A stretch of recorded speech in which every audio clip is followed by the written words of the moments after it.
नमस्कार दोस्तों, मैं हूं राव और आप देख रहे हैं सीएसई विद राव।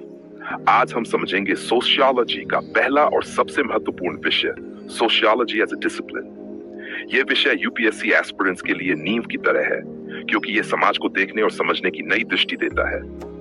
सोशियोलॉजी समाज का वैज्ञानिक अध्ययन है। यह बताता है कि लोग कैसे रहते हैं, कैसे बातचीत करते हैं और समाज में बदलाव क्यों आते हैं। सोशियोलॉजी का उद्देश्य है समाज में मौजूद पैटर्न, व्यवहार और संबंधों को समझना। सोशियोलॉजी का विकास 19वीं सदी में यूरोप में हुआ, जब औद्योगिक क्रांति, फ्रांसीसी क्रांति, शहरीकरण और असमानता ने समाज में गहरे बदलाव ला दिए। इन परिवर्तनों ने यह प्रश्न उठाया कि समाज अचानक इतने बड़े बदलावों से क्यों गुजर रहा है। इन्हीं परिस्थितियों में सोशियोलॉजी एक स्वतंत्र अध्ययन क्षेत्र के रूप में उभरा। सोशियोलॉजी एक सोशल साइंस है। यह साइंटिफिक ऑब्जर्वेशन पर आधारित होता है।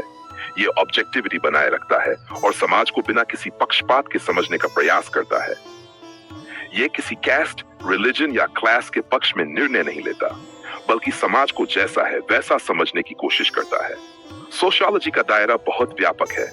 यह समाज की संरचना और प्रक्रियाओं दोनों का अध्ययन करता है। संरचना में परिवार, जाति, धर्म और विभिन्न सामाजिक संस्थाएं आती हैं। प्रक्रियाओं में socialisation, social control, competition, cooperation, conflict और सोशल चेंज शामिल हैं। इन्हीं के आधार पर सोशियोलॉजी बताता है कि समाज कैसे बनता है और कैसे बदलता है। सोशियोलॉजी का संबंध कई सब्जेक्ट से जुड़ा हुआ है। साइकोलॉजी व्यक्ति के मन को समझता है, जबकि सोशियोलॉजी समूह के व्यवहार को समझता है। इकोनॉमिक्स धन और संसाधनों का अध्ययन करता है, जबकि सोशियोलॉजी असमानता के सामाजिक कारणों को खोजता है। पॉलिटिकल साइंस सत्ता और राज्य की व्यवस्था को समझता है, जबकि सोशियोलॉजी उस सत्ता के सामाजिक प्रभावों को देखता है।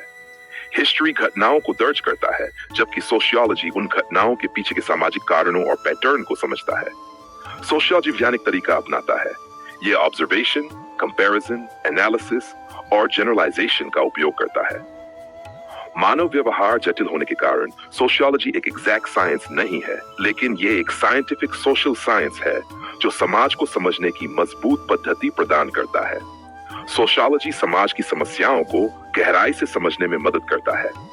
यह बताता है कि गरीबी क्यों पैदा होती है, असमानता कैसे बनी रहती है, कैस्ट डिस्क्रिमिनेशन और जेंडर इश्यूज समाज को कैसे प्रभावित करते हैं और समाज में बदलाव क्यों आवश्यक होते हैं। यूपीएससी के लिए यह सब्जेक्ट बहुत महत्वपूर्ण है, क्योंकि यह आंसर राइटिंग को मजबूत बनाता है, सोच को स्पष्ट करता है और समाज को देखने की समझ विकसित करता है। सोशियोलॉजी समाज को गहराई से समझने की दृष्टि देता है। यह हमें यह सिखाता है कि समाज कैसे चलता है, कैसे बदलता है और बदलाव किन कारणों से आते हैं। जब समाज को बेहतर समझ लिया जाता है, तो निर्णय भी बेहतर होते हैं और सोच अधिक परिपक्व बनती है। धन्यवाद दोस्तों, आशा है ये वीडियो आपके लिए उपयोगी रहा होगा। फिर मिलेंगे अगले विषय के साथ। जय हिंद।